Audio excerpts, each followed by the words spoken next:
Beautiful.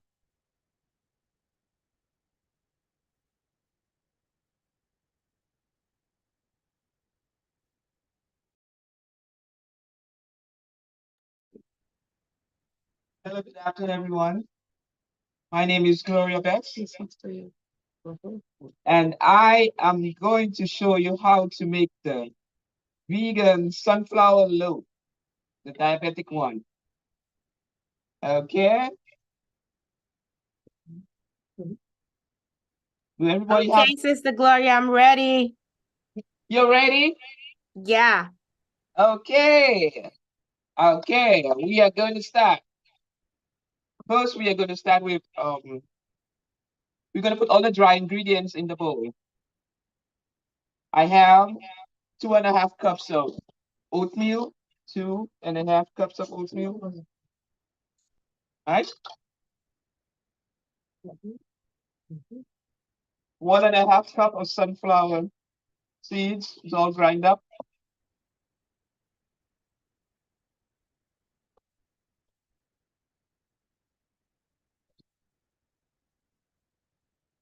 Two-third cups of walnuts, all grind up.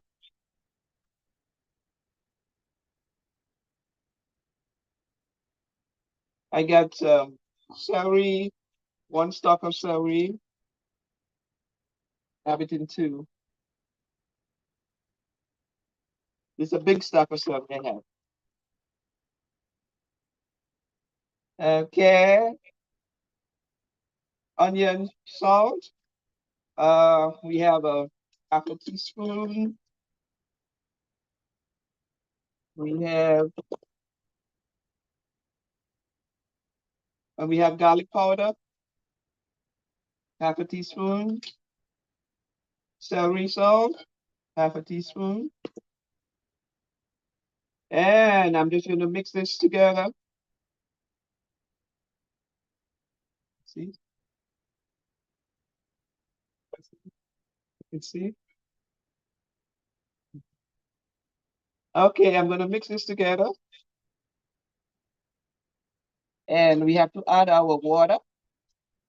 1.5 cups of water. This is one.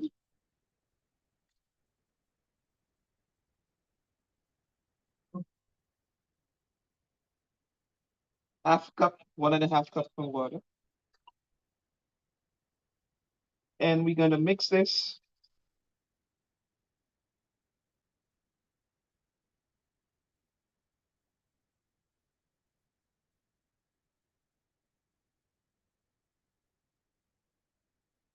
We're going to mix it well.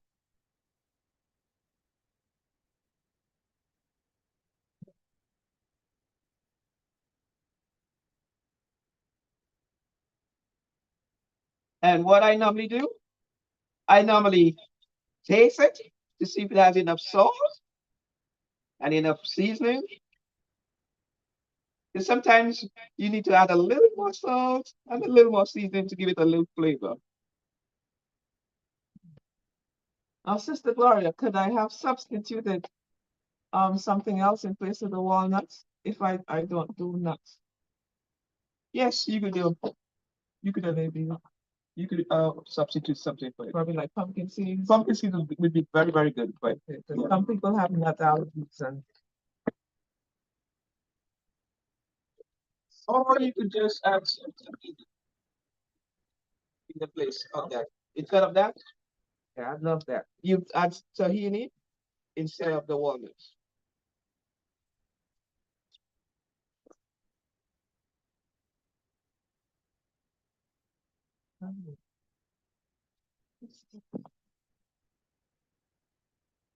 Okay, I'm gonna just try and see if I have enough salt and enough seasoning. Okay, let's see. Oh, they're over here. I think it did the. What is? I think it did a little more salt. I'm just gonna add a little pinch of salt in there.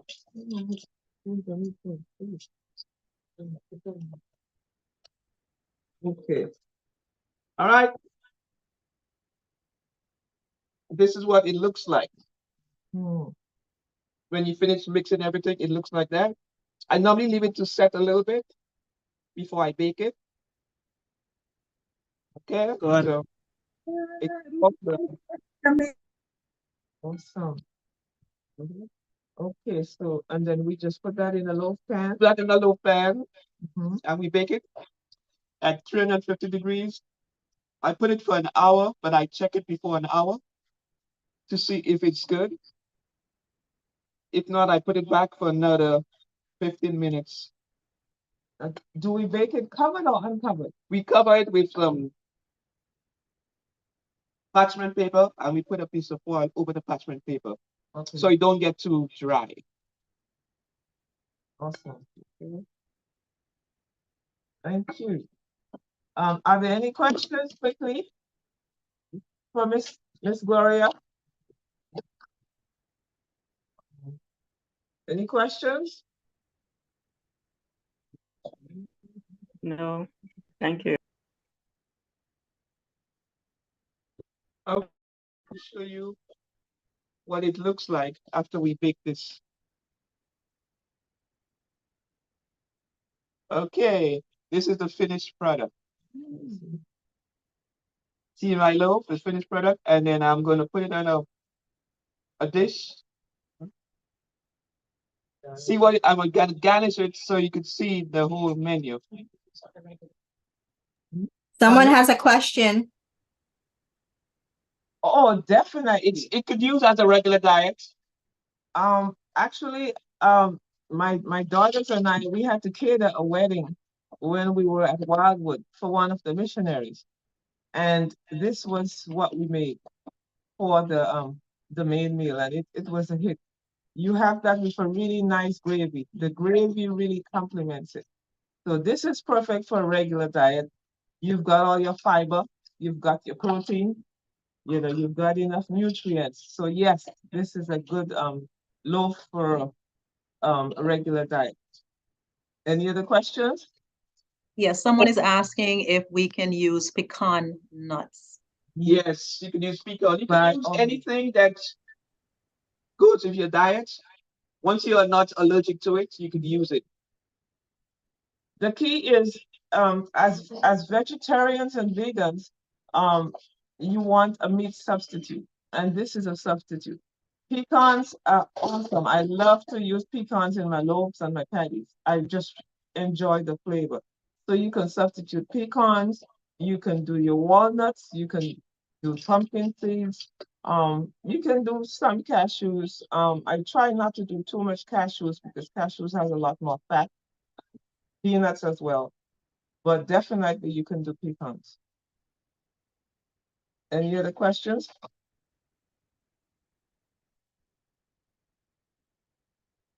We just finished making a sunflower loaf for those who came. This is the sunflower seed loaf. And it can be used for regular people as well, not just diabetic. It can be part of a regular diet. Okay, if we have no more questions, we're gonna continue with our next item.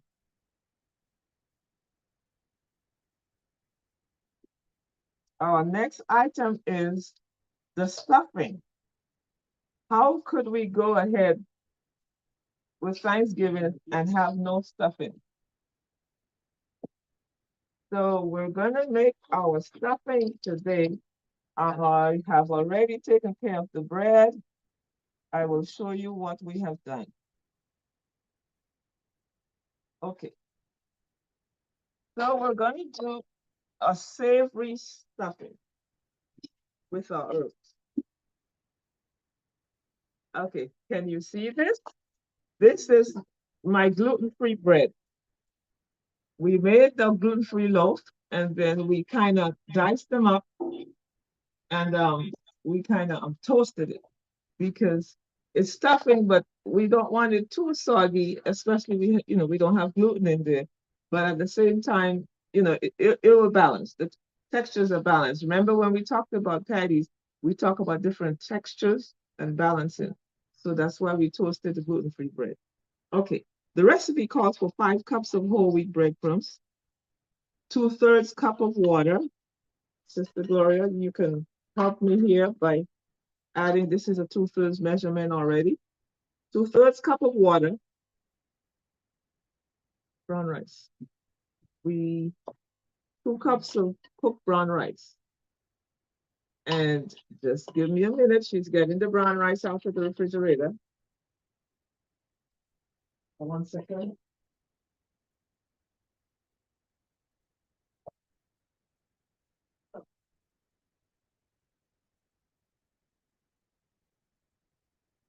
Okay, I'm getting it moist. Yeah, we try to be really careful because rice can go bad real quickly. So we kept that in the refrigerator because we really needed it. 2 cups of cooked brown rice. 2 teaspoons of onion powder.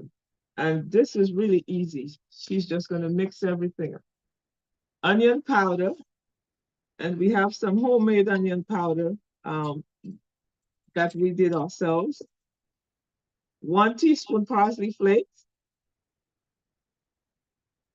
One half, that should be 1/2 cup of celery, thinly sliced. 3/4 cups onions. There's my onions. It's in the refrigerator as well. Because it's hot, we don't want things to go bad. So she kept things in the refrigerator until we really need it. So we've got the onions. The small ones, yes. And then we'll put 1/2 teaspoon of salt.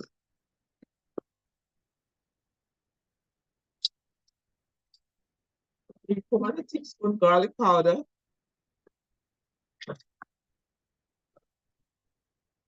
You get that?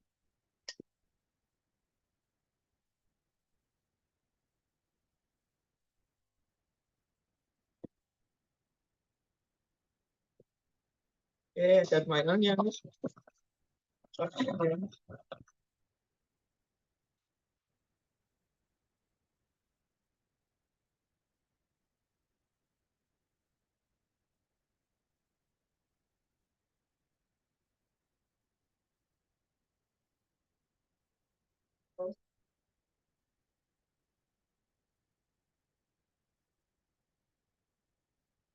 How we doing?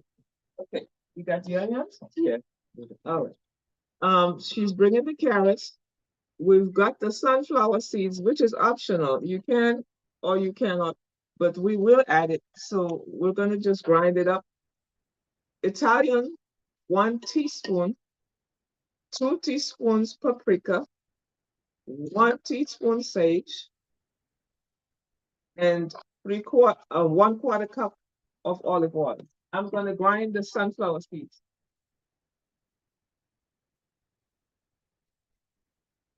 We use whole olives we don't use olive oil. We grind up whole olives okay,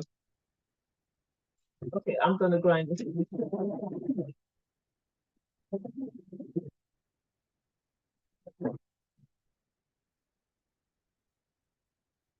There you go.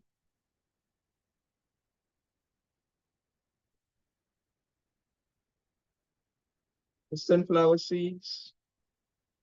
And here's your carrot. We pre-shredded the carrots, so it's already finely shredded.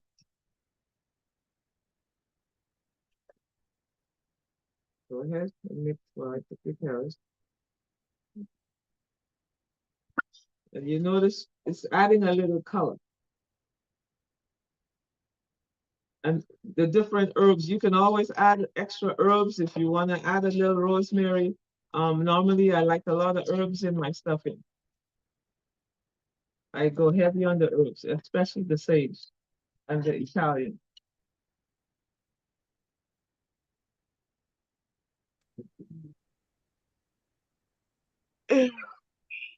Now, the thing I want you to realize, everything is not always the same. You may use regular whole wheat flour, whole wheat bread, and it may be more absorbent than the gluten-free. But you notice how this looks? It's a little dry, so we can add a little water. Basically, I want you to know when you're cooking, you follow in a recipe, which is a guide, but always be willing to adjust that recipe, especially if you want to make it to suit you. Okay, so you notice, and you can use your hand to mix it if you want. You notice it's still a little dry. I think I want a little more water. Because we're gonna bake it, and it's all gonna come together when you bake it. Okay, we just added another couple tablespoons. Okay. The celery does have a little water in it, and the carrots. So it will all get to come together. Okay, that looks a lot better. It will all come together when you put it to bake. Okay, so she's can put that, you can put it in a flat dish, you can put it in a round dish, whichever one you want. But you can even put it in one of those dishes with the hole. I wanted to put in, the ring ones. If you want it to be really nice, you can do that. But we put ours in a regular dish, and I want you to see what it looks like. There is the finished product. This is your stuffing.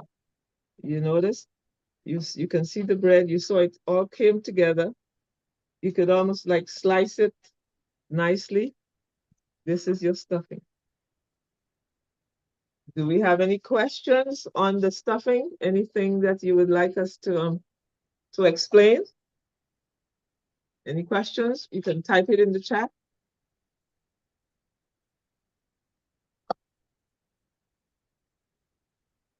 Any questions at all? Some people put pardon? Well, there was one question, but it was about the sunflower loaf. Pardon? And that person was yeah, there was one question about the sunflower loaf, and it was whether or not spelt flour could be substituted for oatmeal. Or for the bread? Definitely. You can use spelt flour to make your bread. You can use whole wheat. In the past, I've used whole wheat, but because I have such a sensitivity to whole wheat, I don't mess with the whole wheat. I didn't grease the pan. In all of our cooking, I kind of limit the use of oil, so we use parchment paper. Parchment paper works very well in place of oil. And you will see even with the pumpkin pie that we use parchment paper.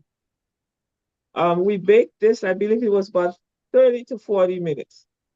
Cover it with parchment paper for at least the first, 30 minutes. And then for another 5 or 10 minutes, I remove the covering. At 350 degrees, you bake it for about, you check it after 30 minutes. And then you will see if it needs a little more, then you put it for another 10 or 15 minutes. But please cover it first for at least the first half hour. That way it won't be too dry and you don't want, the top to burn out. But after 30 minutes, you remove the covering and then you can let it, dry out just a little bit, and there you have it. Any other questions?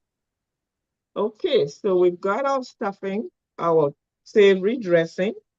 We've got our loaf, which is the main, one of our main dishes. And so now, Sister Gloria,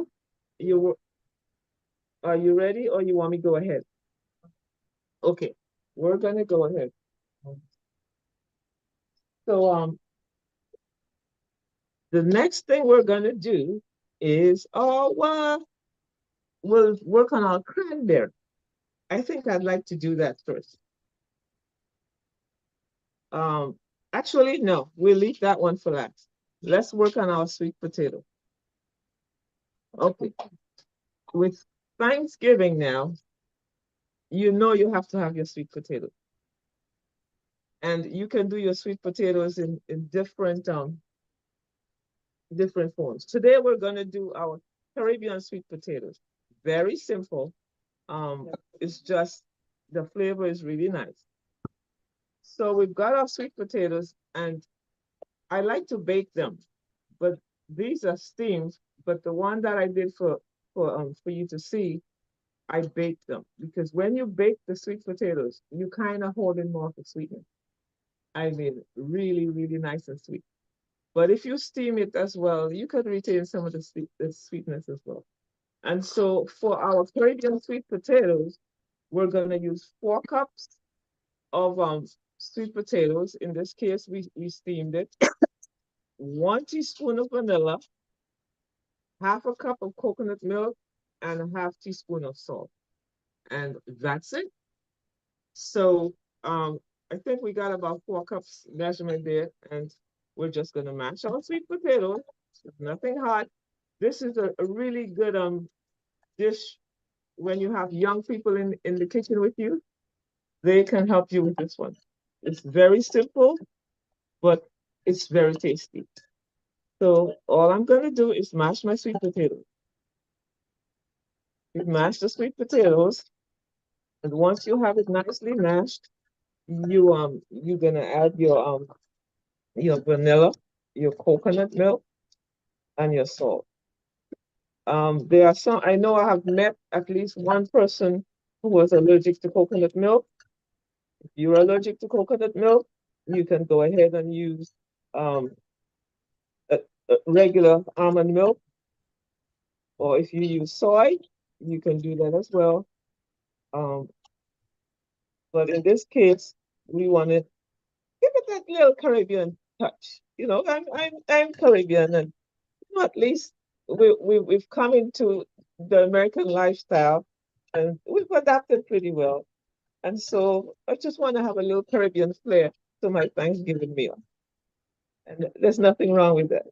So these are really nice sweet potatoes. Actually, I bought those at a farm in Tennessee. So I brought those with me from Tennessee all over Florida. And you know, just mashing really nicely, really smooth. You want it as smooth as you can get it. And then once you get that going, I think we get about 4 cups here. We'll add our coconut milk, and we'll add our vanilla and our just a little salt. We want it to be sweet. Notice we're not adding any additional sweetener. For diabetics, the sweet potato is enough sweetener. And you notice our recipes, we've got the fiber. And that's one of the keys with diabetics. Your meal has to have enough fiber, soluble as well as insoluble fibers. Because what the fiber does, it keeps the food in your system a little longer, and you won't have this spike in blood sugar or even a dip. So it kind of helps regulate. So as a diabetic, you want to make sure your recipes or what you cook, your meal, have quite a bit of fiber. So that way you won't be spiking. Okay, I'm gonna add the coconut milk. You notice how nice and creamy that is? So if you don't want to use the coconut milk, you can just add regular milk. And if you really don't want any milk, in the past, I've used pineapple juice. I'm gonna add my vanilla. It's my little spoon.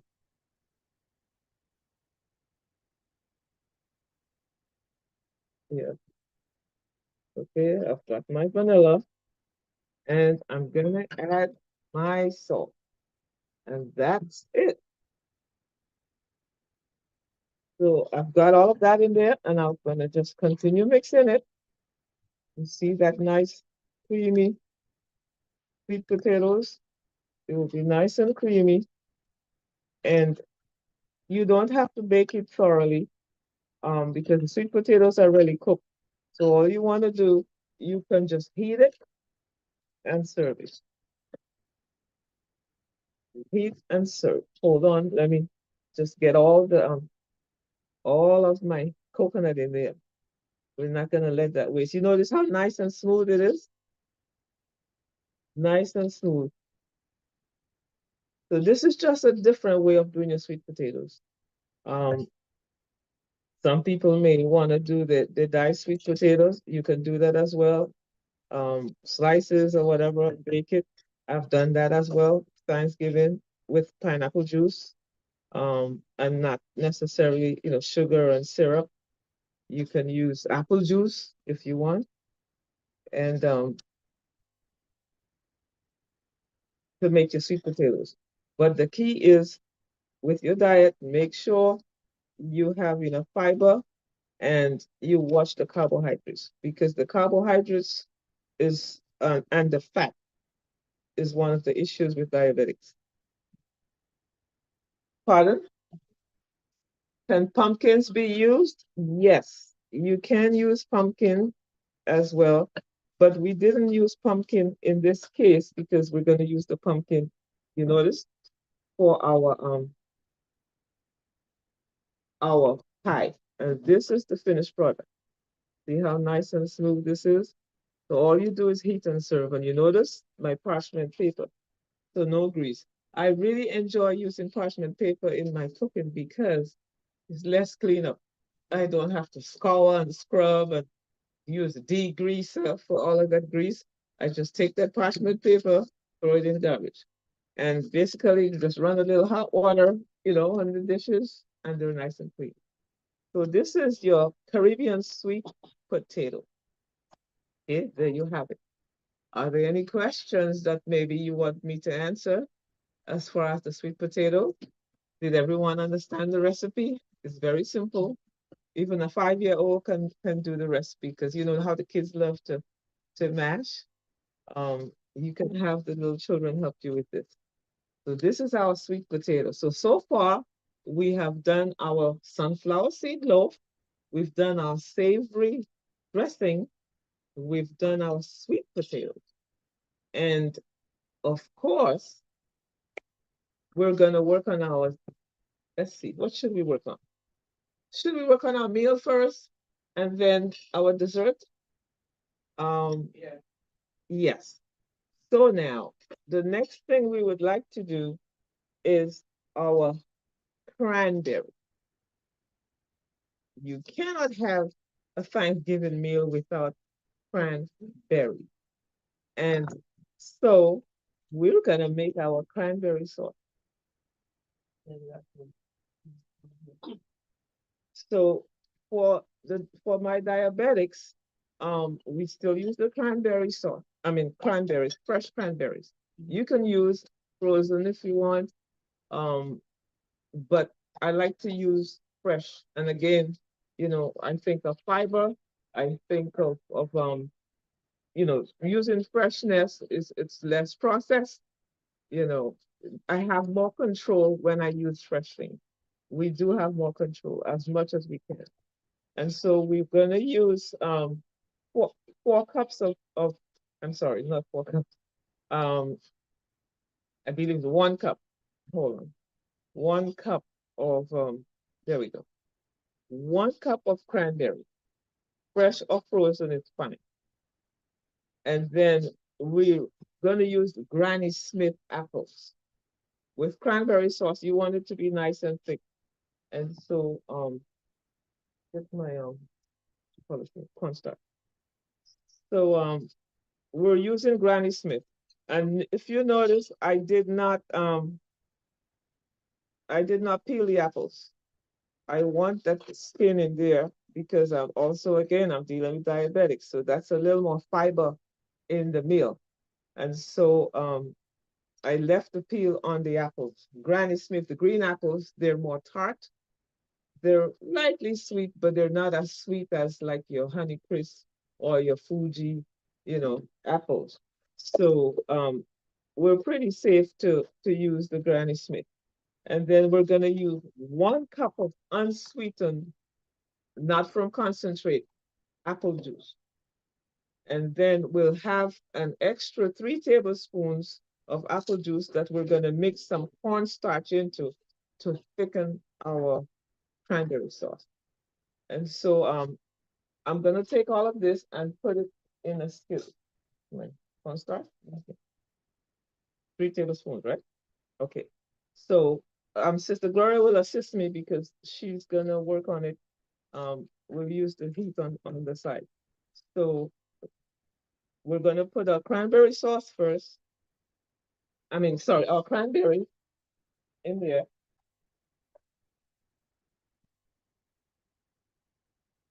Bring the camera over so you can see. I'll have my daughter bring the camera over so you can see what we're doing. And then we'll add our juice and our apples. Okay, so put your apples.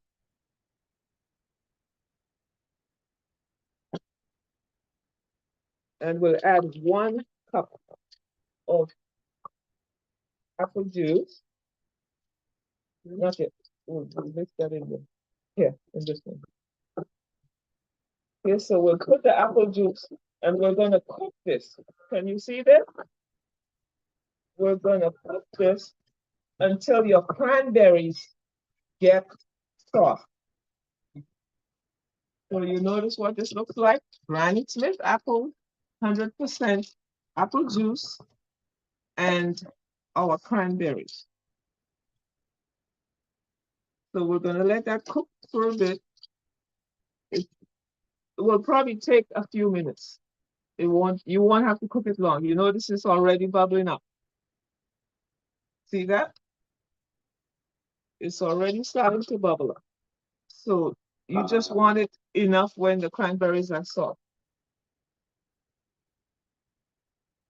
And once the cranberries are soft and the liquid, a lot of the liquid would have kind of like dried up, then we're gonna add our cornstarch mixture. We're gonna add the cornstarch into the extra 3 tablespoons of apple juice that we had in the recipe. So you have 1 cup of apple juice, and then you also have an extra 3 tablespoons of apple juice so that you can mix your cornstarch. So you notice this is bubbling up. And we'll put the lid on for a quick second so I can retain the steam. So it can cook really fast. See how that's cooking? So you just want it enough for it to be soft.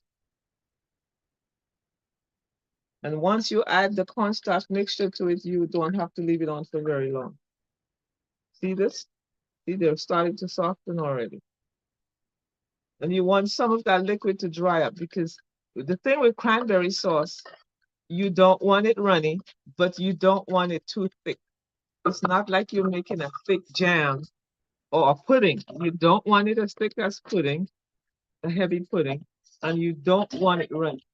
Runny cranberry sauce is not a really successful cranberry sauce. Give it a little more heat. You want it at least a little medium heat, not too hot, but medium.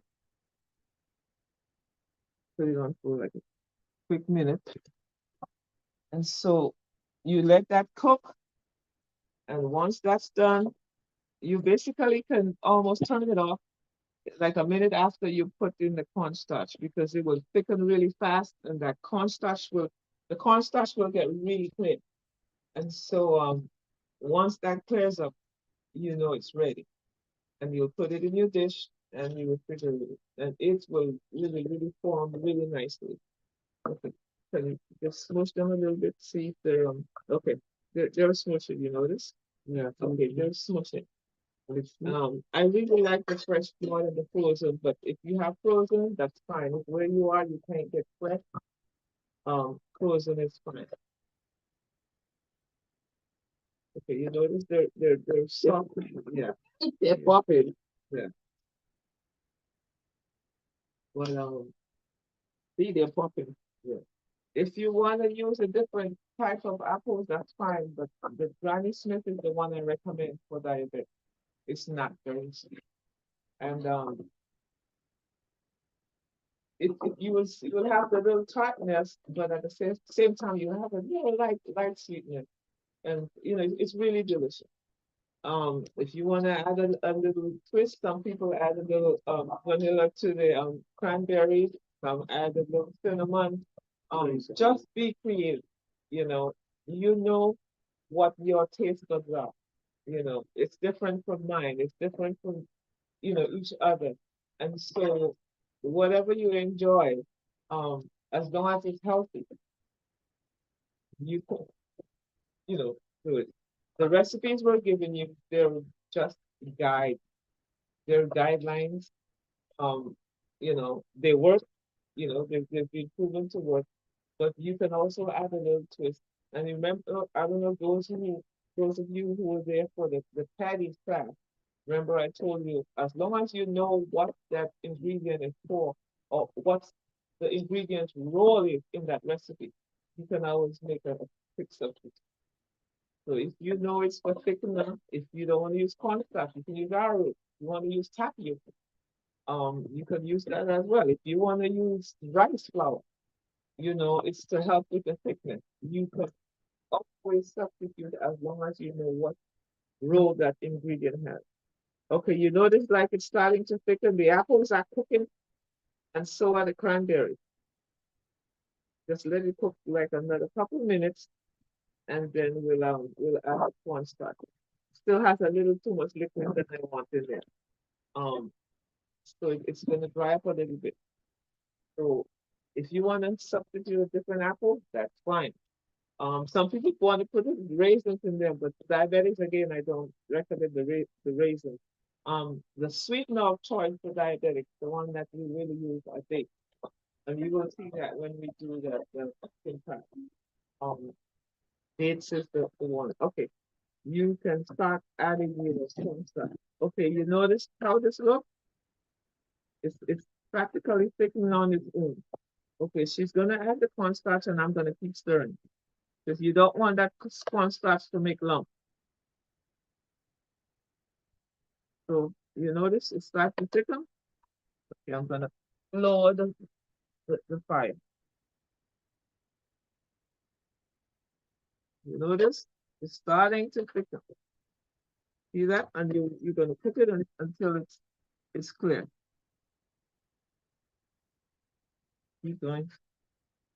We don't want it scorched. We don't want it burned. Keep your fire on medium. Yes. You notice that it's starting to kind of look like a nice gel. Mhm. So you can add it on.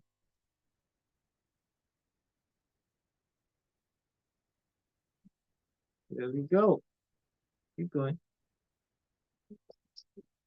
Pardon? Yes, arrowroot. Yes, you can substitute arrowroot. You can substitute tapioca. Um, I in this case, I would not. I don't do like the tapioca in some things in my baking, yes, but in things like these, I kind of don't like the tapioca because it kind of makes it look like a little slimy, and I don't like that. So we got the organic cornstarch. That's fine. If you want to use If you want to use rice flour or use potato flour, because the key is to thicken it a little bit. And so yes, you can use tapioca as well. Very good. So you notice it. Okay. I'm gonna lower the heat because it's starting to stick. We'll turn it off. Just keep stirring.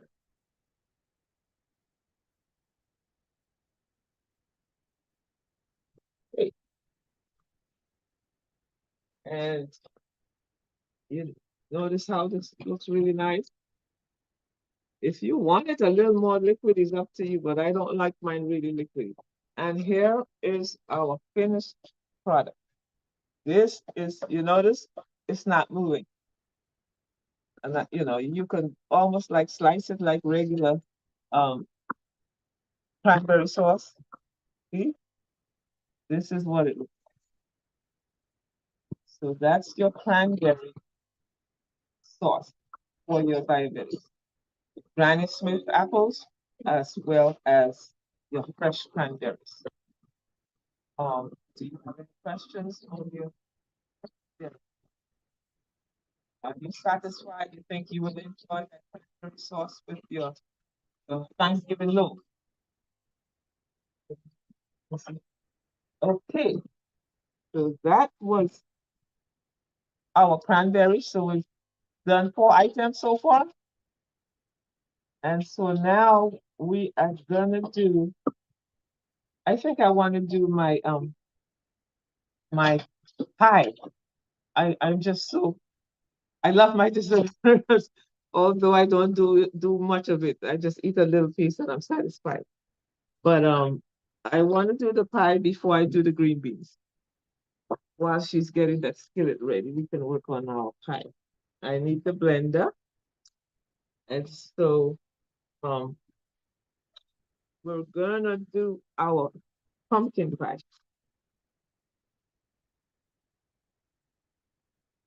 Okay. For our pumpkin pie, you have 2 options. And again, my option, you know what my option is, fresh. As much as possible, I like fresh. Where is my recipe? There we go. So with the pumpkin pie, she's bringing me my blender. But I'll call the recipe while we're waiting. 1 1/4 cups cooked or canned pumpkin. In this case, I had a really nice pumpkin and I steamed it and I just steamed it and drained it. That's all I did. We have 3 tablespoons of gluten-free flour. And again, if you want to use regular flour, that's fine. The purpose of the flour is to help with binding, you know, and so you can use a different flour if you want to use pastry flour and bleached flour. That's okay. And 3/4 cups dates. And of course, for diabetics, you're probably wondering, you know, why I'm putting dates in there. But dates is the reason I use dates because dates has a lot of fiber. And so instead of using honey or maple syrup, I rather use the dates because of the fiber content. And again, that would help, although it's a sweetener, but it won't spike the blood sugar. And so we also have cornstarch and a gluten-free flour, our salt, and it's only 3/4 teaspoon salt, and we have some coriander, also vanilla. Where is my vanilla? Someone borrowed my vanilla. My flax gel is here. We're using flax gel. We're not using eggs. And 3 tablespoons of cashews, or you can use sunflower seed as well. If you want to use that in your recipe, but in this case, I'm using cashews. I kind of like the little flavor. And if you notice, the ingredients that we've used so far, we haven't used much fat. So it's okay to add a little more fat in this entire meal with just 3 tablespoons of cashews. And I mean, that will go for, you know, several people, not just one person will get the 3 tablespoons of cashew. So that's fine. So in place of eggs, I've got the what you call it, the flax gel, and we have 1 cup of milk, and then we also have an additional 1/2 cup of milk that I'm gonna add. And so with the pumpkin pie, all it is, I just toss everything into the blender. Generally, I like to do my nuts first, or sometimes I do my nuts and my dates separately, and then I add the rest. Because you know you want it to be smooth. And so I kind of want to make sure that the nuts are ground and also the dates as well. So you don't have chunky dates and chunky nuts um, in your pumpkin pie. Okay, this is gonna make a little noise.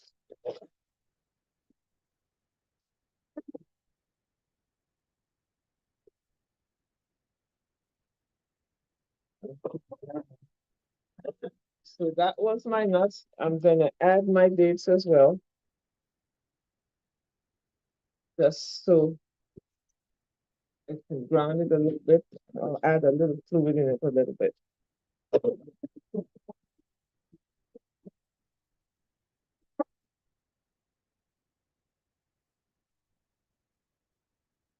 Okay, so I kind of started my with my nuts and my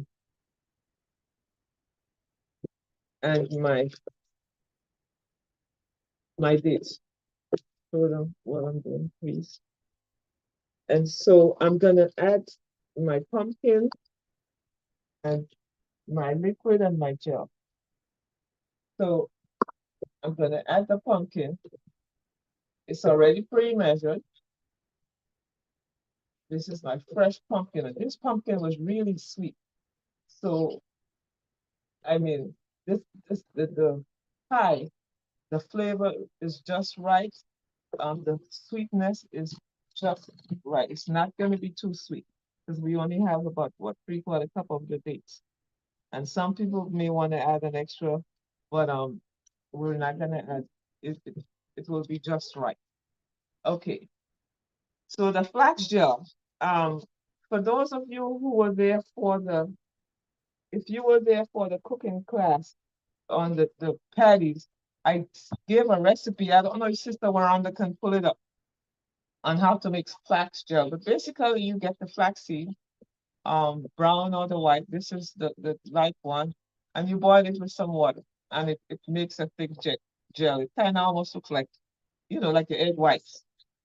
And so that's how we got it. So I'm gonna add my milk, the 1 cup of milk, and I need my vanilla. Um, with the flax gel, I think I have 3 tablespoons, just about 3 tablespoons, and it will help with binding. And so that's why I put it in. I don't buy pumpkin pie. I haven't for years because of the eggs. I don't do eggs, and so that's why I use the flax gel. I know I need it for the binding to help with the binding, and so that's why I use it.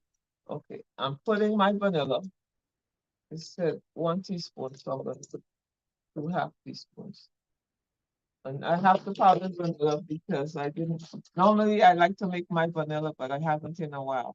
I make my vanilla with the vanilla bean and glycerin, but it takes a process of, um, a couple months, and so I didn't make vanilla. But I use this. I buy this powdered vanilla that I use. Okay, so I'm just gonna add everything else. This is our coriander. I'm adding the salt, and I'm gonna add my thickeners. So I'm gonna add my cornstarch,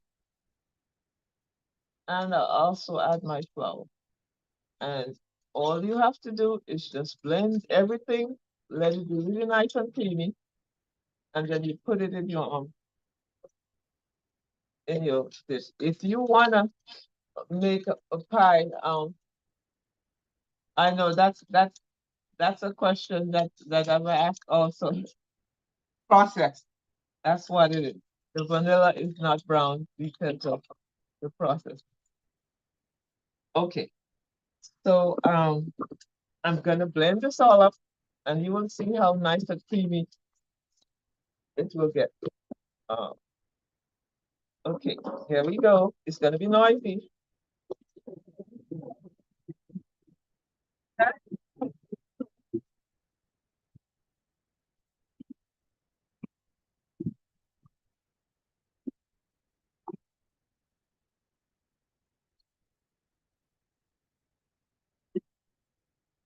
Okay, I'm gonna stop it so I can scrape everything on the side.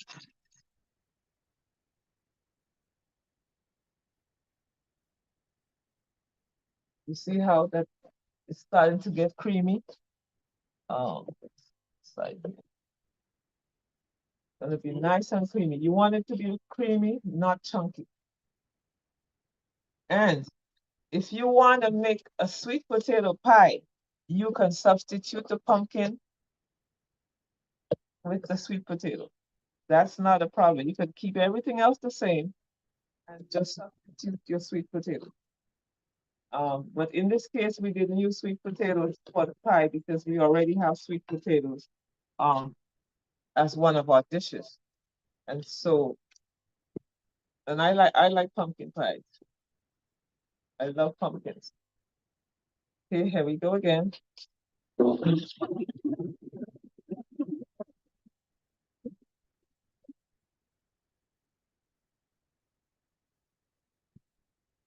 Speed up. Yeah.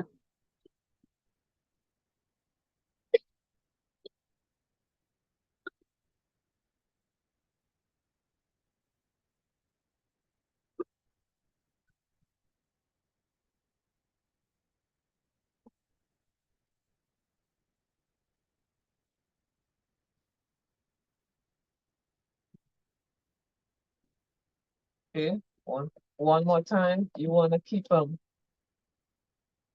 using your spatula to kind of make sure that you get all the chunky parts down. Because the key is getting this really nice and smooth. You don't want to get chunks of nuts in your pie. You want everything to be nice and smooth. Okay, we'll just give it one more nice, really nice blend. I think it's ready. That's all.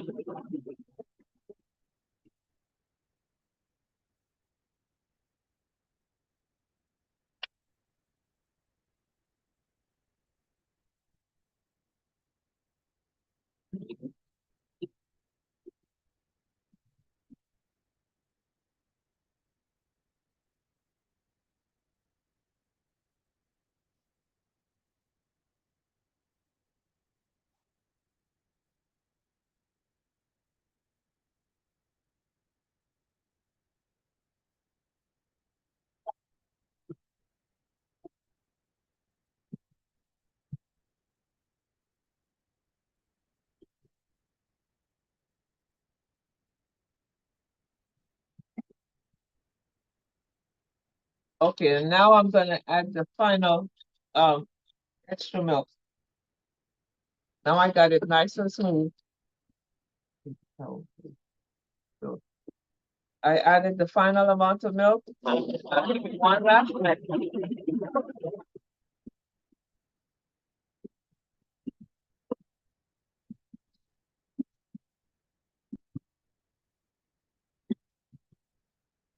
Sorry, I kind of, come on. I accidentally turned it off.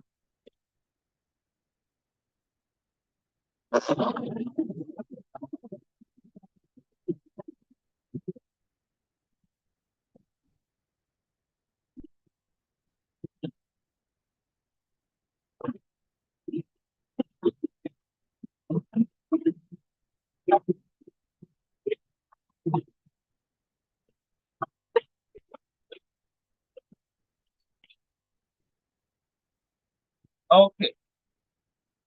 Now look how nice and creamy this is. Can everyone see this? Really nice and creamy. Now, since this is a crustless pumpkin pie without the crust, we're gonna use a special pan. You don't have to, but it makes things easy for me, or for you as well. This is called a spring form pan. I'm sure you've seen these at the store, Walmart. It comes apart. Um, it has a bottom and you know, the part that goes around, and it has a spring to kind of tighten. And so we're gonna put the pumpkin pie in there because once you get it in there, it will be easy for us to take it out. Since it has no crust, we'll just open this, it loosens it, and then we can flip it on a whatever serving dish we want to do. So now, hmm? No, tighten. Make sure you tighten it. If you don't tighten it, the bottom will come out. So make sure you tighten the pan if you're going to use one of these. You don't have to. You can use a regular pan. And again, you can put the parchment paper, line it with the parchment paper, because I'm not using extra glue. And what I do, I just cut the big piece of paper, put it in there, and once I get everything in, then I cut off the edges. You definitely want to cut off all the excess paper because it will burn. But the part that's down in there will not burn. Okay, so I want you to see what it looks like. You notice how really nice and creamy this is? Look at this. And it's kind of like a thick batter, probably like, you know, almost like a pancake batter, but it's nice and creamy. It may look like it's too much. You notice how high it is, but once the pie is cooked, you know, it will drop. And so you get that in whatever dish you want. And again, we'll bake it at 350. I believe this calls for 45 minutes. And so what I did at first, I think 45 to 50 minutes. I baked it at 40 minutes first. I checked it. And then I baked it an additional 15 minutes. The first at least half an hour, you have to keep it covered. Because if you don't cover it, you don't want it to get too dark at first.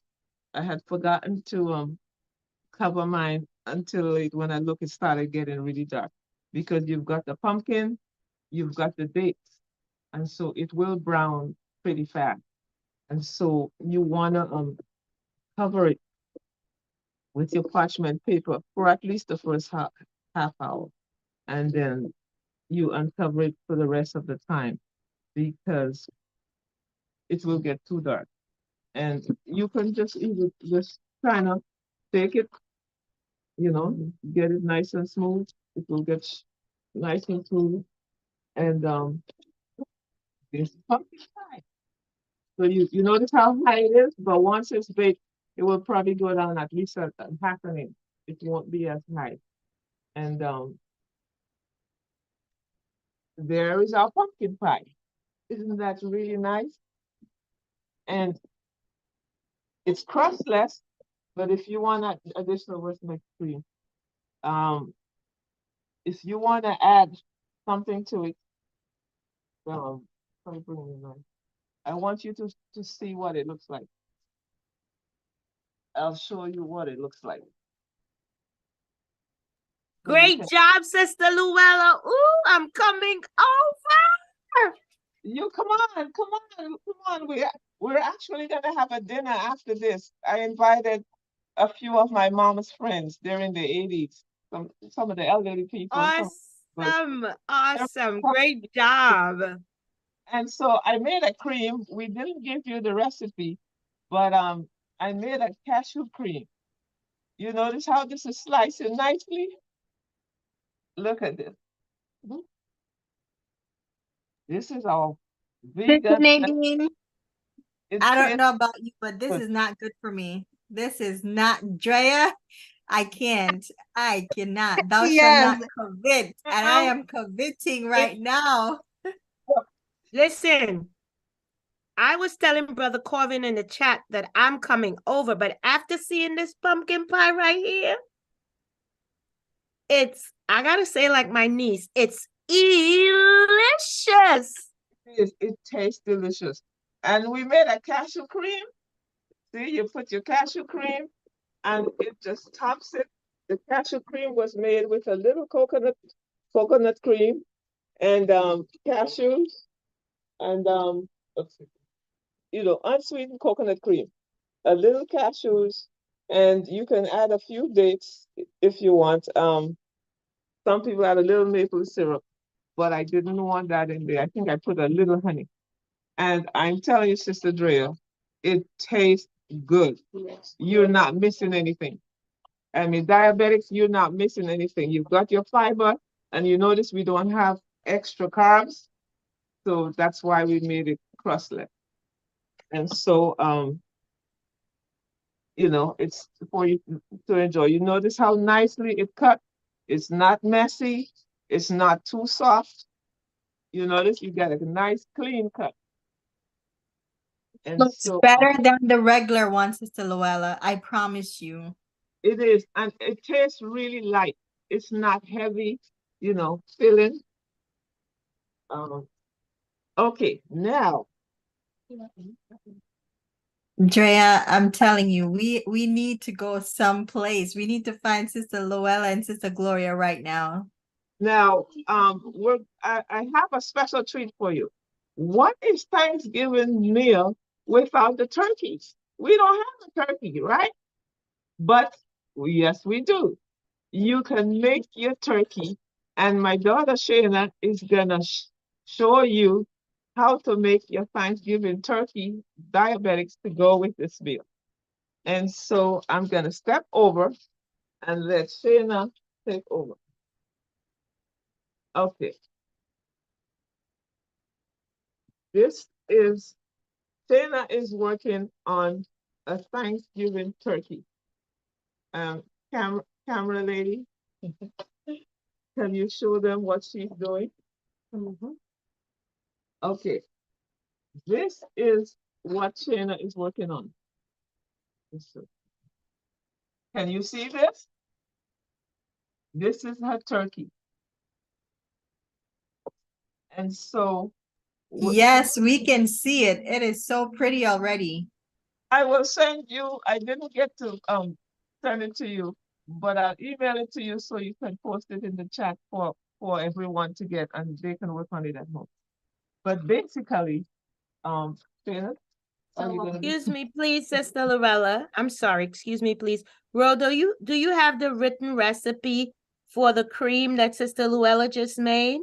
No, she kept that secret. She's gonna share it later. Oh, okay. I get to email it. I'm sorry because I had a That's challenge. okay, because Sister Luella, we need that, please.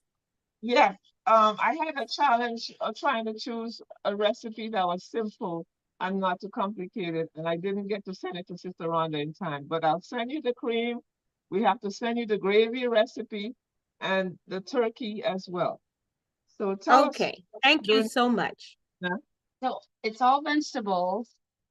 So I've added red lettuce, green lettuce for the tail. I got some asparagus in between. I got some carrots, purple carrots, yellow carrots, white carrots. I'm adding some onions, add a little extra. I'm going to cut these. We got some else for the tail, my turkey. I got some bell peppers to throw in there. We're gonna put some squash with it for the head. You need a head. I took the head. So I just sliced all my vegetables. Onions, bell peppers. I got red and orange bell peppers. Orange, some red. Make sure it's looking like the picture.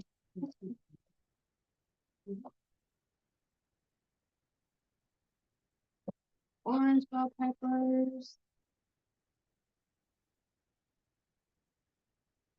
Wow, you notice how colorful that is?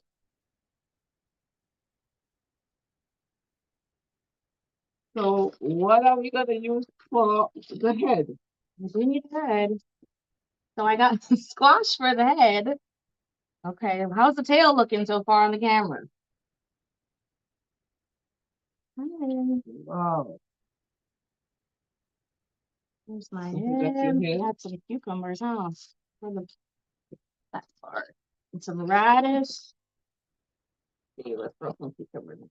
Mm, Wow. I got some celery for the legs. Wow.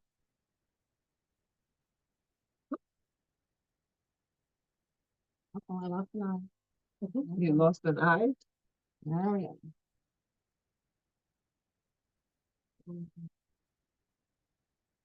Oh, the eyes fell off. I'm sorry.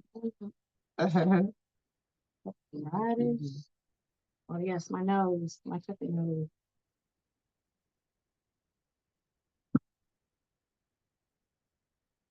Wow. So this basically is a vegetable platter. How portion? And I'm sticking in the nose with a toothpick. We'll show you the front of it in a little bit. Okay. What else do we have in this platter? I'm putting some radish here. We have green olives. Add a little color.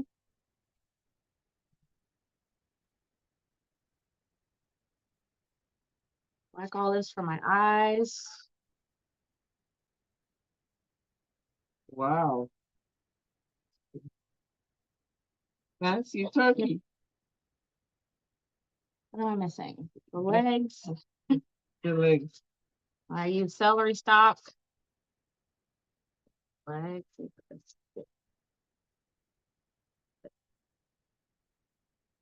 And this would be something fun for children to do.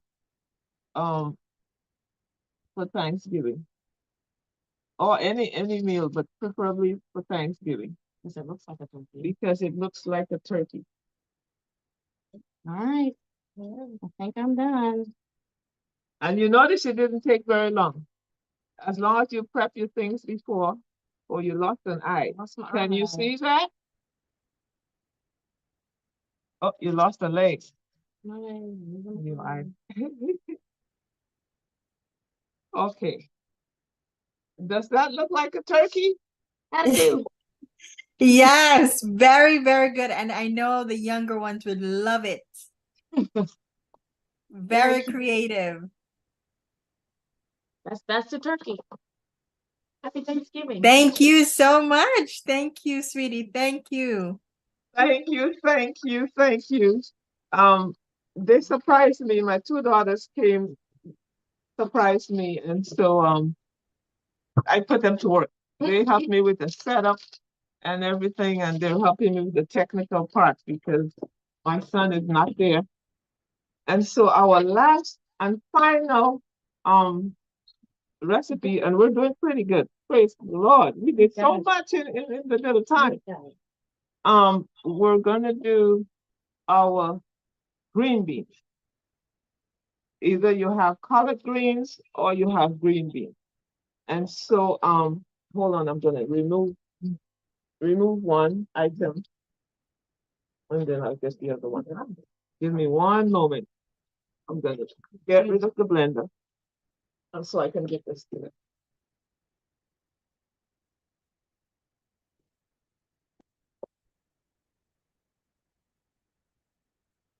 Okay. Put one back on the, there we go. Okay. Now we're gonna do our green beans. As we know, some of us know, green beans are very, very good for diabetes. Sometimes they do the green bean juice, but I had a friend, her husband had diabetes, and I would always go pick fresh green beans for him. He loved the green beans. Sometimes he juiced them, but he would just eat them raw. And so with our meal, we chose green beans because, you know, it's really good. You know, the fibers, it's a very low glycemic food. It's not gonna spike your blood pressure. I mean blood sugar. Where's my water? And so if you know the meal, we're trying to keep it's difficult, but we're trying to keep mostly everything the fruit category. The turkey was mostly for for demonstration, but we're keeping with the fruits, the bell peppers, the green beans, the cranberry. So that's why we don't have collard green. So we're keeping it mostly the fruit category. And so basically this is simple. We're gonna use green beans, 2 cups, fresh or frozen is fine. We're gonna add some thyme leaves. If you have fresh thyme, oof, that's even better. Um, we have a 1/2 cup of bell peppers, and I have red and orange bell peppers because I like color. And also, we're gonna use some almonds. I lightly toasted these almonds last night, so I hope I didn't burn them. Just a little bit of almonds we're gonna use on them. Salt, and that's about it. So I'm gonna I need a wooden spoon. Thank you. So what we're gonna do, we're just gonna simmer the green beans in about 1 cup of water. I'm gonna turn on my skillet and put in 1 cup of water. And I'm just gonna simmer the green beans. You don't want it mushy, but at the same time you want it cooked. And so I'll put that 1 cup of water and I'll add my green beans into that water. And I'm gonna just cook it. I want it crisp, but I want it tender. I don't want it mushy. So that's why I'm not using canned beans. So I'm gonna let that cook a little bit until it gets tender and crisp. I'll check it. And then once that is done, um you drain that water, and then you can add your thyme and your bell peppers, and you cover it, let it steam for about 3 more minutes. And once that is done, I mix in my almonds and it'll be ready to serve. And so where's my lid, Shane? The lid for this. I wanted to steam a little bit.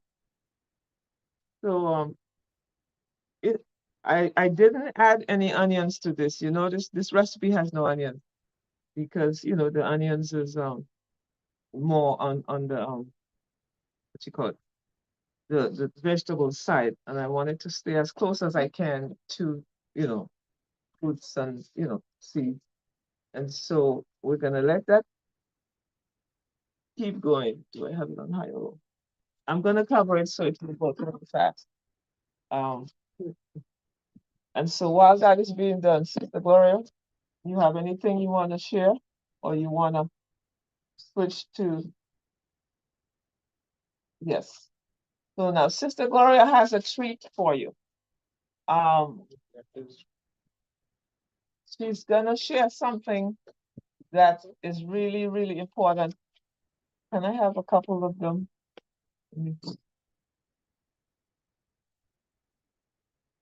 Really important in entertaining in setting your tables. Um, as you know, she's her little chef, but we wanted to make sure that everything runs smoothly for you for your Thanksgiving meal. Okay, I have some utensils in my hand. Can anybody tell me, let's see, what this is? Can you see this? Should I hold it up? What is this called? Anybody? Put it in the chat or open your mic. Is that a silver spoon? Egg Okay, spoon? pardon, a silver spoon? Egg, a Okay, silver egg spoon. all right. How about this one? It's kind of smaller than the first one. The first one was a serving spoon. The second one was a little. Yeah. Okay. How about this little guy here? Fork. Dessert fork. Okay. And what about this one? And of Dinner. course, all right. Dinner. So do you know where you put these utensils when you set your table? Yes. Everyone knows? Okay. So Sister Gloria will just kind of show us a little demonstration while we're waiting for our green beans to finish simmering. And she'll show you how to set your table for Thanksgiving.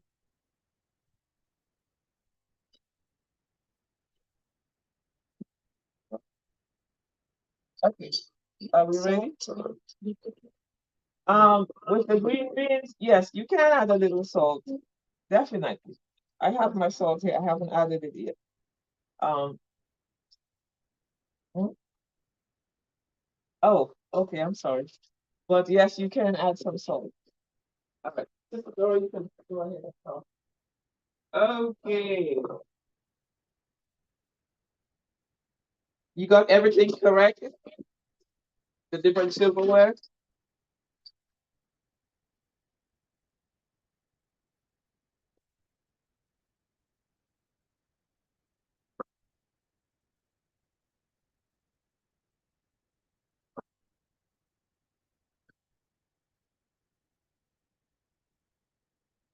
Okay, I was doing a table setup.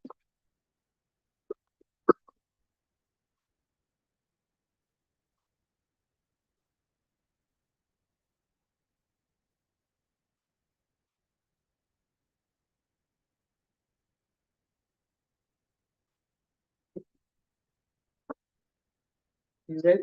Mhm.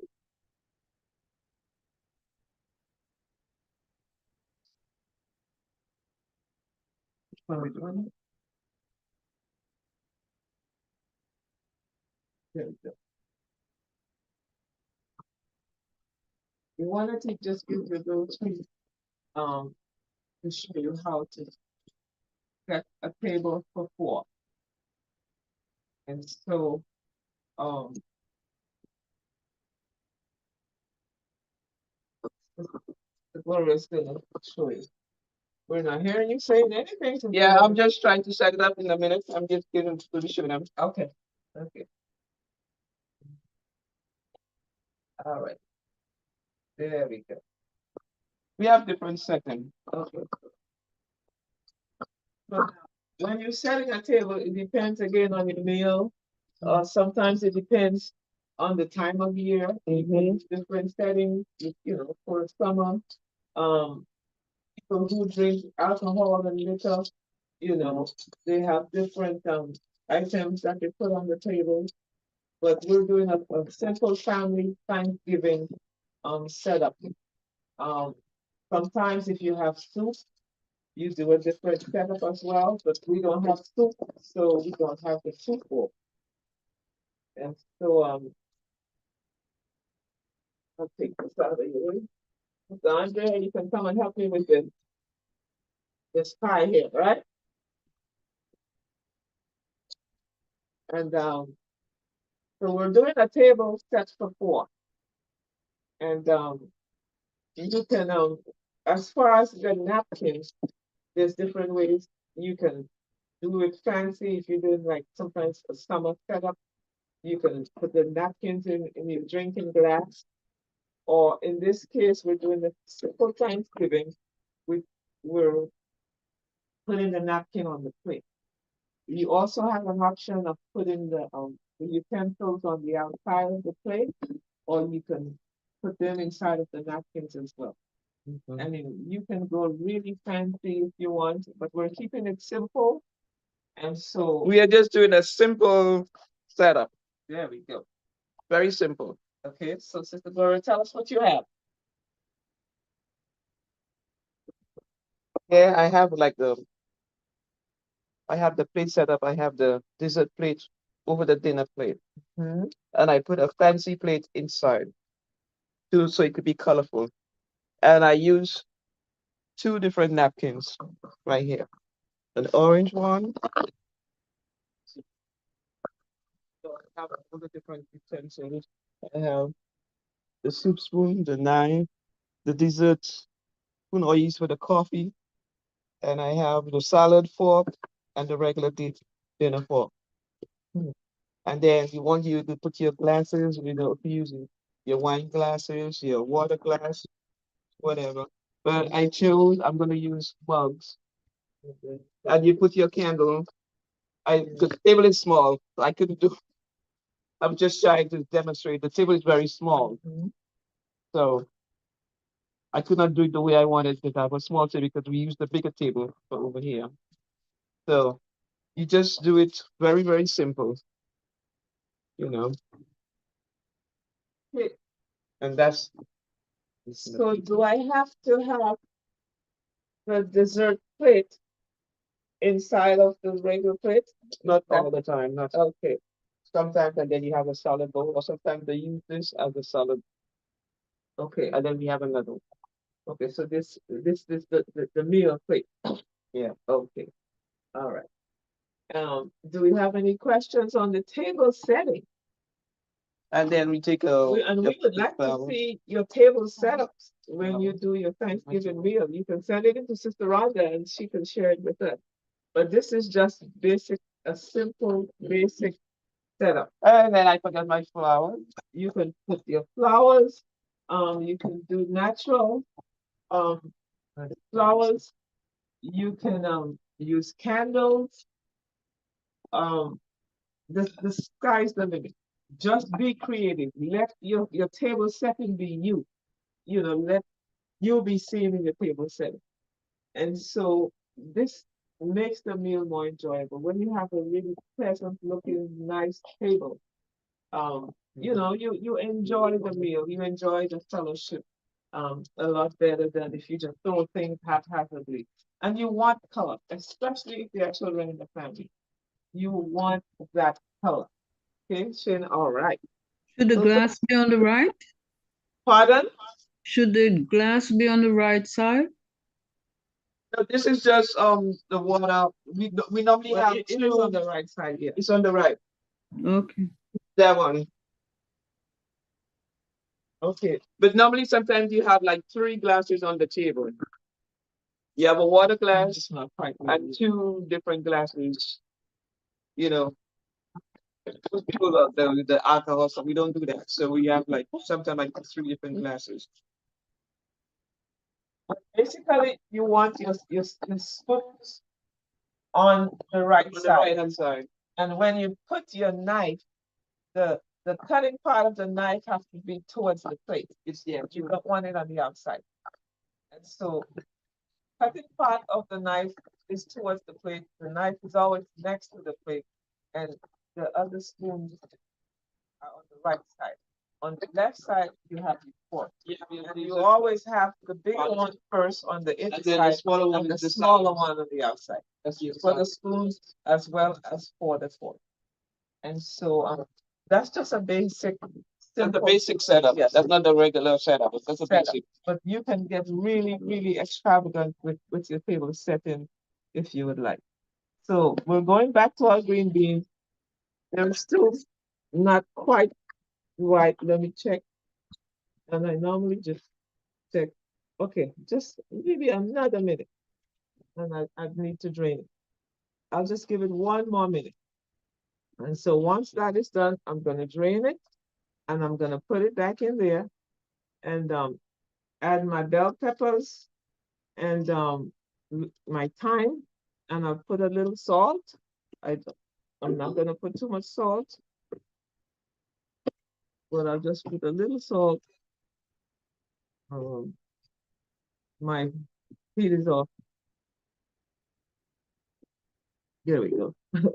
But I'll just give it 1 more minute and then I'll drain it. So I have my thyme ready. I have my bell peppers.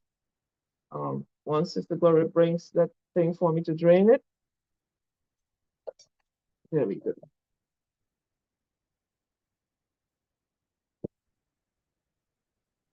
So we're gonna drain our green beans, drain that water out because I don't want that extra water in there.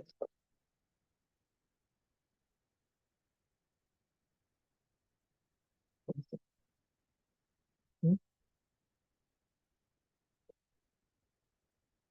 Go ahead. There's still a little water in there. That's good. That's good. Yeah, put the rest here. It's not gonna be totally dry. There's still a little water in the beans.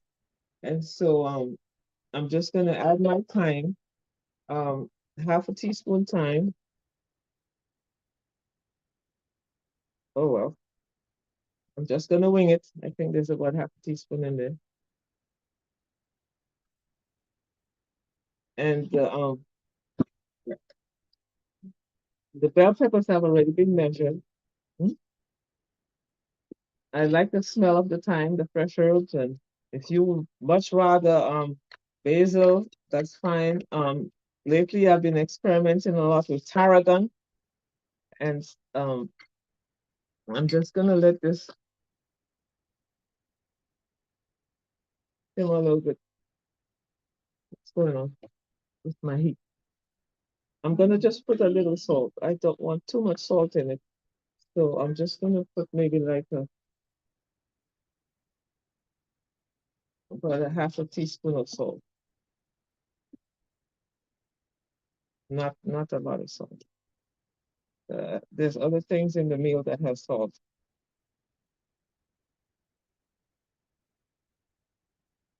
And I'm just gonna cover it for a quick minute because remember the green beans are already cooked. You notice that color? It looks really, really delicious. Still have some liquid in it. So I'm gonna cover, let it steam for about a minute or two. And once you cover it, it will keep that steam. I'll give it about 3 minutes. And then once that is done, I'm gonna put it in a bowl and I'll add my almonds to it. And that's it. You can add almonds if you want to add pecans, but I'm using almonds in this case. And we'll give it another minute or two, and then we'll add the almonds. Do we have any questions in the chat that I need to address? But this is your green beans, and it will complement the meal that we have. And you notice our meal is full of color. And Thanksgiving is color. The fall time, you have all the different colors and all the different leaves changing color.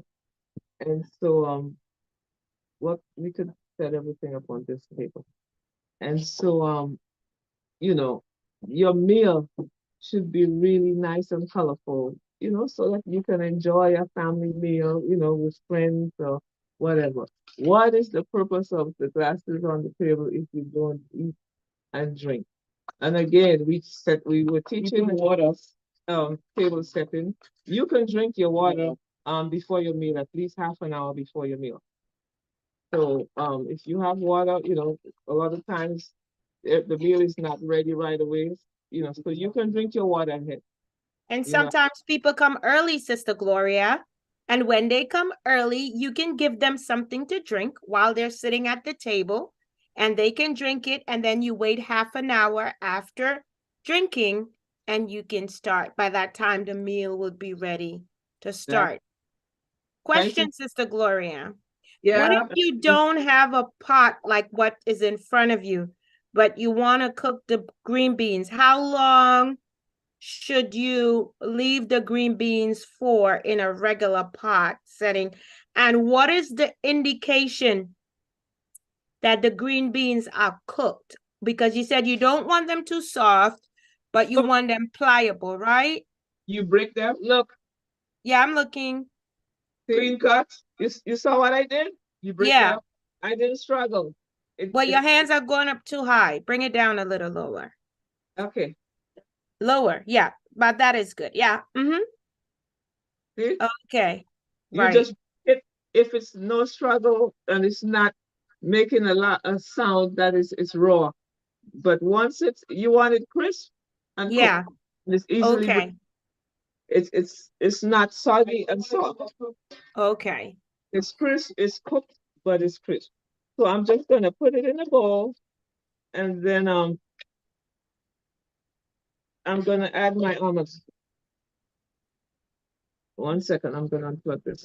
Please unplug that. So we're done with all the cooking. We're just gonna stand up and show you um everything on the table. So you can keep the questions coming. If you have any other questions, thank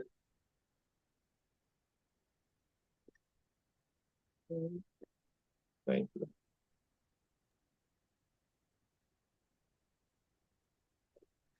Someone had a question earlier, Okay. but it was about the sunflower loaf as to whether you could substitute spelt flour for the oatmeal.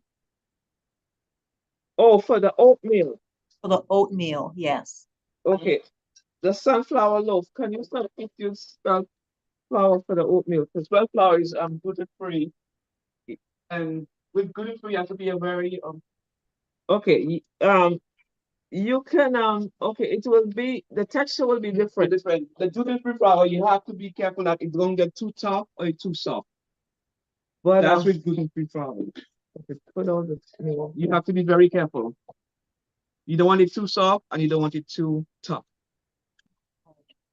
So you have to slowly add it, and then maybe you might have to put a little more of the flex to give it a smooth finish. Okay. So this is our green beans. Can you see the green beans? And I just sprinkle the almonds on the top. These are roasted almonds. And so this is your green beans. If you don't want to use oatmeal, I know a few people who are allergic to oatmeal or who don't do oatmeal. And again, what is the purpose of the oatmeal in that recipe? And so it's a binder, right? It's a binder and it's a filler. And if you want, you can use quinoa. Quinoa. Yes. And you can use quinoa in place of the oatmeal. You can use millet, you know, but think when you're using those things now, because the oatmeal, you're putting it in raw. If you're using the millet and the quinoa, you cook it ahead. Okay, so you know then that means you have to adjust any liquids that you have in that recipe. And so you can experiment and let me know how it comes out.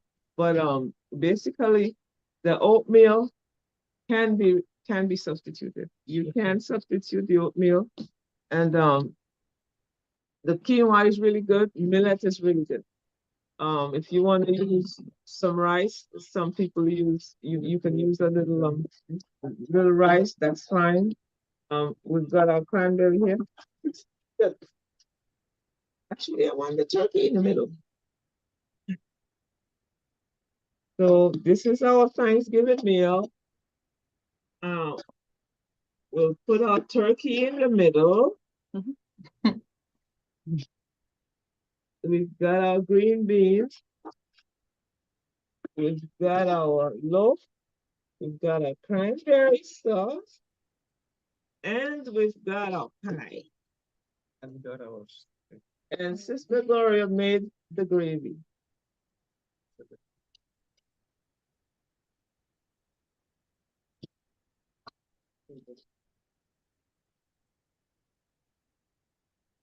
Okay, so you can take a picture.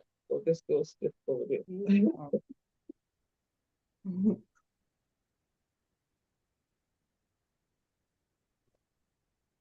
Okay. Can you see your triangle? Yeah. That is correct. Mercy 2010. Okay, what do you think about this time? Diabetics don't have to lose out. They don't. Any comment?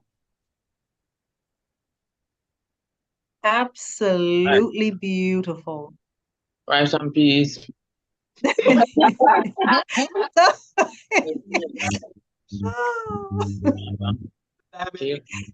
have some rice. We just have a little bit in our stuffing. Let Right. me so they can see how the stuffing is and kind of slice the loaf. I want you to see how it comes out when you slice it. So you saw how the pie did really well. We're gonna slice the loaf and we'll let you see how the stuffing looks when you scoop it up. Oh, and also our cranberry sauce. Okay, someone did have a question about the pie earlier as well. They wanted to know if you have to use a pie tester to tell if it's done. You can use a knife. Yes, you can use just like with the cake. You can stick a knife, or two, Okay, and make sure it comes out clean. clean. Okay. So a knife or toothpick. Right. When the turkey. Let's see the turkey. The picture. No, I turkey them and create, Oh, with the vegetable and I know that. So that's turkey. Yes. I'm cutting nicely.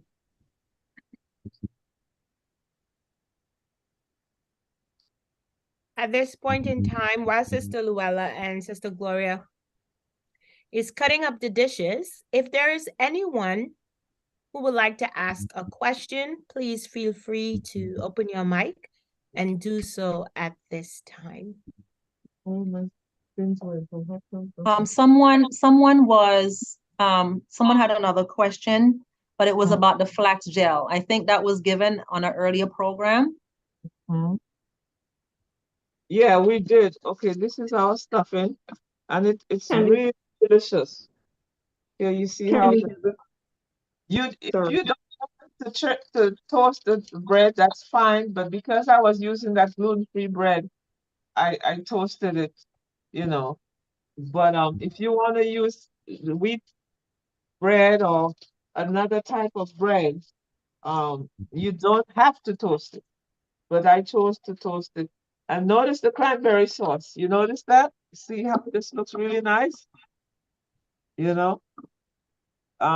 It's all together, but it's still a sauce. And look at The cranberry sauce, the scratch. you Is notice that the loaf, Sister Louella? Is that the loaf? yes. It's Okay.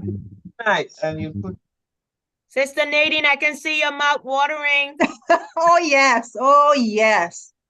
Oh, And you- yes. Mr. Bean is right here asking for the address. He's asking for your address, Sister Gloria. Sister Yeah, Louella. yes, I'm getting ready right now. So just send me the address, please. okay, sure. We'll have to text. And so I think I would like to start with the pie first. But this is your Thanksgiving meal, and it's safe for all our diabetics. You've got a lot of fiber, in our dishes. We've got, we've got our sweet potato, we've got our pie, which is important. If you want to do sweet potato pie, that's fine. Just substitute the sweet potato for the pumpkin. And Right. And we've been promised the recipe for that cream that you just put there. Just beautiful, delicious looking thing. yes, the cashew cream. Cashew cream. To you. And the gravy, Sister Louella. Okay.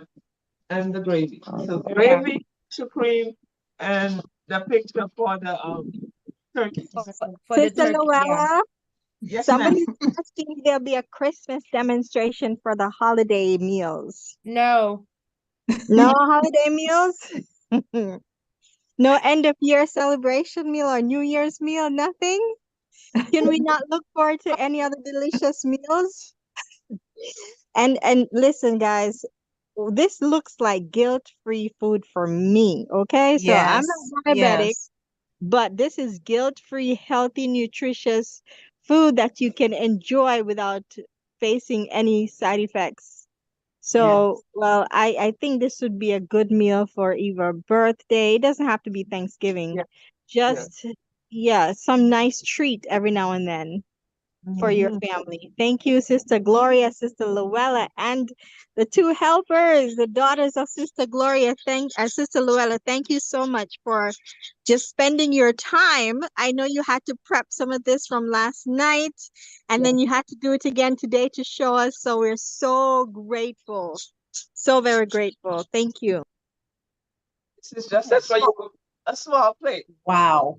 Pop it for you. And wait, Andrea. Wow. I am Sister Luella, I am writing. Sister Louella, could you send it over FedEx? I'm waiting. I 85. And you know, Yeah, we start with dessert. Sister Gloria, I know you will always look for me, girl. I know you will always look for me. You get my plate ready. Get yeah, my anything. plate. So we haven't had lunch or anything. So we were so thankful you were there with us in the preparation, but we're sorry we were gonna have to eat without you. Wait, was there anyone that prepared? Because I posted the recipes during this week. I think I posted them on Tuesday. Was there anyone that was cooking any of the dishes with us? Anyone? Were you on? Were you trying to follow? You can raise your hand if you're brave. Did you Not attempt? today. I'll be cooking them all for Thanksgiving. Yes, Amen. Amen. yes. Amen. Oh, we do have some people who try the recipes. Awesome. Sister Louella, I'm gonna tell you a secret. Up till this week, I tried one of your bread recipes. Uh-huh. Yeast failed me. Oh boy. Yes, failed you. But I also, somebody wants to try a cheese recipe. And so, yes, we are using the recipes. And for those who don't remember, you can go back to YouTube. It's there. The burger recipes and all of those bread recipes and everything. Yes, we do Yeah. try them, Sister Luella. Thank you. Awesome, awesome. Yeah, and the Yes. recipe is really good for people who are trying to substitute. I'm working with some Amish people, and they wanted to make a pizza to bring to church for potluck, but they made the crust with sweet potatoes, and other things, and they had to have me make the cheese, and I made that cheese for them, and they were able to shred it and put it on the pizza. And it was really good because I think one of the sisters couldn't have oatmeal and no flour, so we had to get creative on the crust with sweet potatoes. So keep trying the recipes. They're healthy, and you notice there's not any added oil because we know with diabetics, one of the things you have to watch is fat and oil. You don't want to eat too much carbs, but at the same time, the fat is what blocks the door to the cell so that the insulin cannot get into the cell. And so this meal here, like Sister Rhonda said, is guilt-free, literally guilt-free. But at the same time, it's healthy. When you eat it, everything is light. It's not gonna feel heavy on your stomach and make you bloated. I mean, everything, even the pie, it's light. You don't have all of the crust to deal with. The loaf is light. And so this is a meal, like Sister Rhonda said, you can do it anytime. You don't have to do it just for Thanksgiving. You can use the same meal for your holiday. You can probably just switch the pumpkin to sweet potato, you know. And so just get creative, you know. If you don't want to use coconut milk for the sweet potatoes, you can, try it with regular milk, almond milk, All right, let's taste something it. else. Right. Let's taste it. While they're tasting, I just want to repeat what was said before to everyone who do not understand. All our TOC Sundays videos on cooking can be found on YouTube. You just have to put in Table of Christ Health Ministries, and you can put in, if you want to see a food or you want to see a particular dish, you put it in and it will bring up the recording. The recording for today will also be found on YouTube, and the past recordings of where Sister Louella made the bread, where they made the cashew cheese sauce, and other various different dishes can also be found on YouTube. Okay? And if you are having difficulty finding it, please contact one of us from the administrative team at the Table of Christ Health Ministries. Awesome. And do you know our food has no oil, no butter? Yep, very light. Sister I Gloria, see a lot of eating and dancing going on. Sister Gloria, Sister Gloria, I hope you know that you already started eating and you have activated your digestive system. So you just gotta continue eating. That's all she's getting too. She's not getting any more. So, are there any other questions? I have to stay up late another hour or two. Any concerns? As far as any of the recipes, do you think there'll be a challenge for you? For the pie, my question for the pie, do you double the recipe for 4? You can. That recipe we have, that's for more than 4 people. Okay. For at least 8 people. Yeah. It's like the size. Yeah. You can The cut potato likewise? it at least 8 people with this size of recipe, this one recipe. You cut it in half, you cut it in half, and you cut it in half again, and you have 8 slices. That's decent serving size. About this. Okay. If you double the recipe, you have at least 16 servings. You can make 2 pies.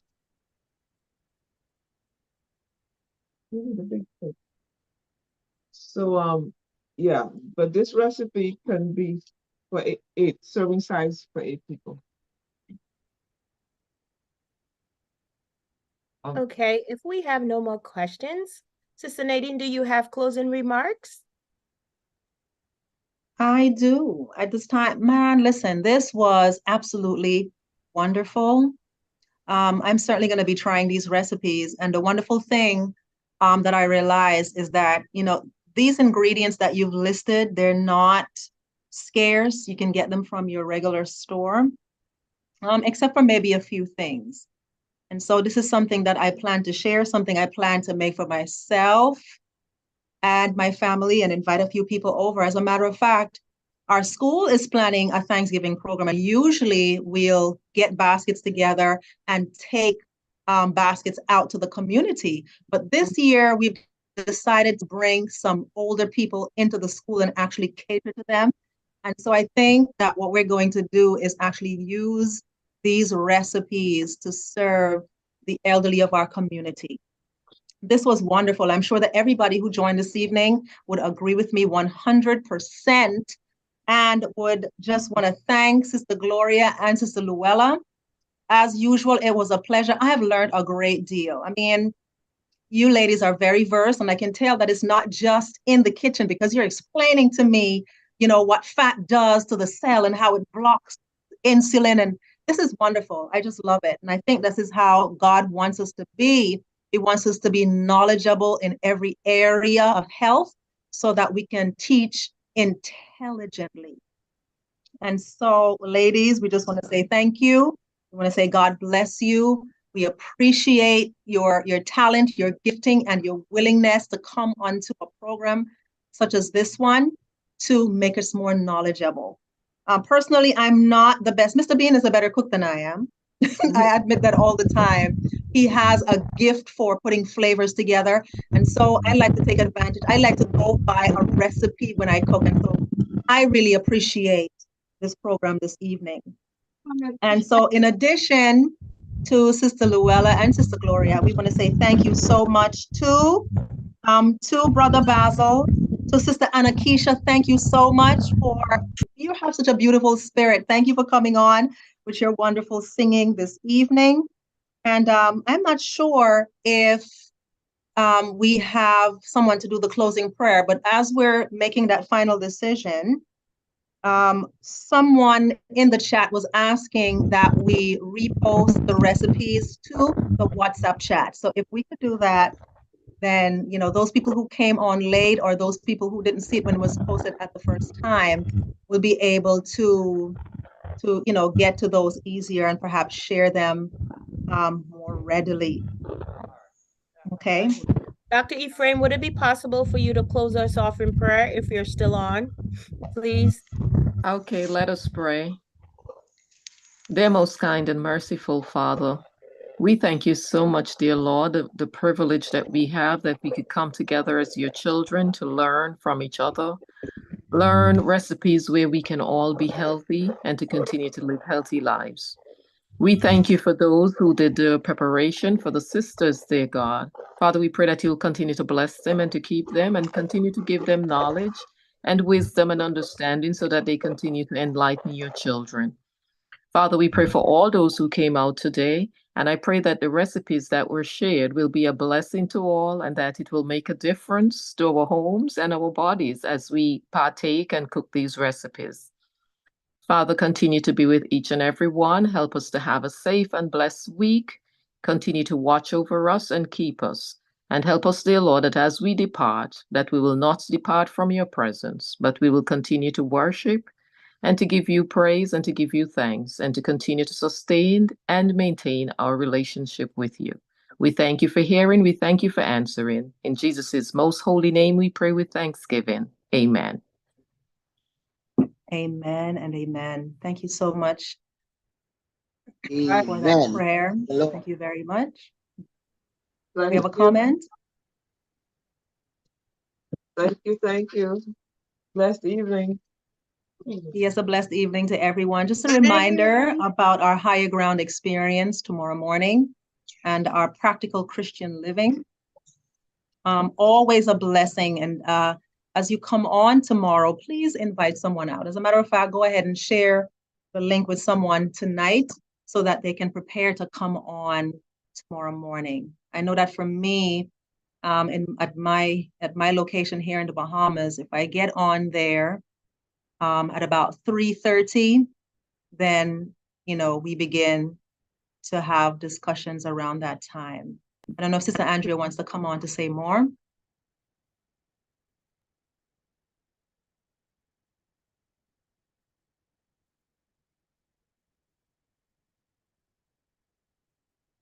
Sorry, I just couldn't get my stuff unmuted.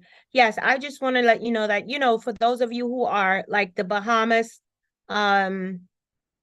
Trinidad, St. Lucia, St. Vincent, I think you guys are an hour ahead. Suriname, where Sister Ruth and Anakisha and they are from, you are an hour ahead of us. So for us, Sister Nadine, when you come on, when it's 4:30 your time, it's 3:30 our time.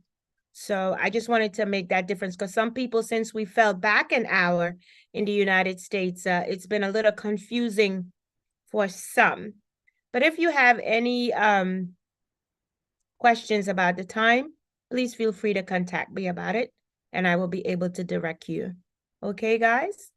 I leave this song with you, everybody. Jesus loves you. Have a wonderful day.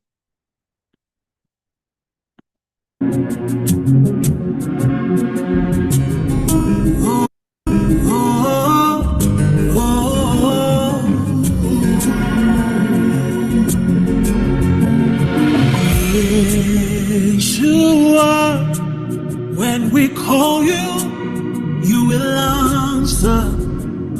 Yeshua, when we call you, you deliver.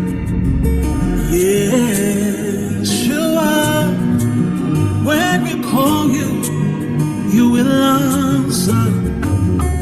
Yes, you are. When we call you, you will deliver.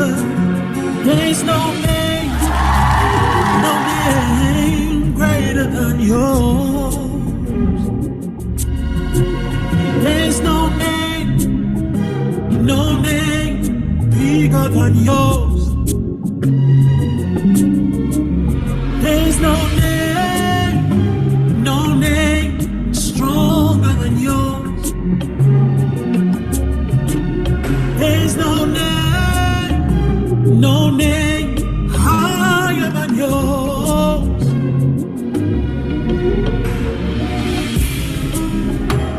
We give you all the glory.